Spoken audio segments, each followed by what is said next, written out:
নমস্কার বন্ধুরা, আর এস মুখে তোমাদের সবাইকে স্বাগত। আজ আমি তোমাদের সঙ্গে ভালো মজাদার একটা রেসিপি নিয়ে চলে এসেছি। যে সব মাছগুলো দেখো না, যে একটু খেতে অসুবিধা হয় বা গন্ধ, সেই সব মাছের দারুণ একটা টেস্টি রেসিপি নিয়ে চলে এসেছি। এটা হচ্ছে সিলভার কাপ মাছ। অনেকে সিলভার কাপ মাছ খেতে চায় না, তো এরকমভাবে বানিয়ে দেখো, অবশ্যই তোমাদের খুব ভালো লাগবে। শুধু সিলভার কাপ নয়, যে কোনো মাছেরই এই রেসিপিটা বানিয়ে খেলে তোমাদের অবশ্যই ভালো লাগবে।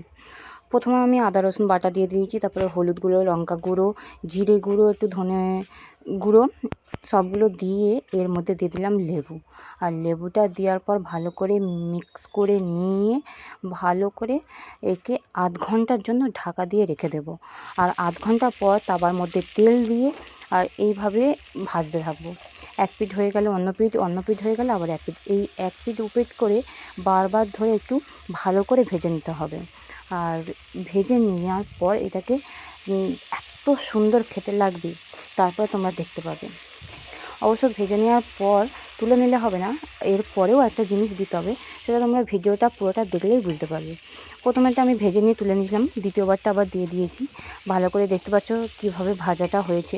মনে হচ্ছে পুড়ে পুড়ে গেছে, কিন্তু না, এটা পুড়ে যায়নি।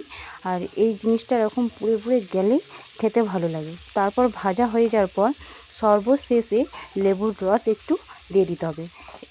দুপাশেই লেবুর রস দিয়ে একবার এপিট এপিট করে আর একবার ভালো করে ভেজে নেব। আর ভেজে নেওয়ার পর এটাকে এবার খাওয়ার জন্য পরিবেশন করে দেবো। আর সর্বশেষে তোমরা একটা সাবস্ক্রাইব আর লাইক করে দিয়েছো। Thank you for watching.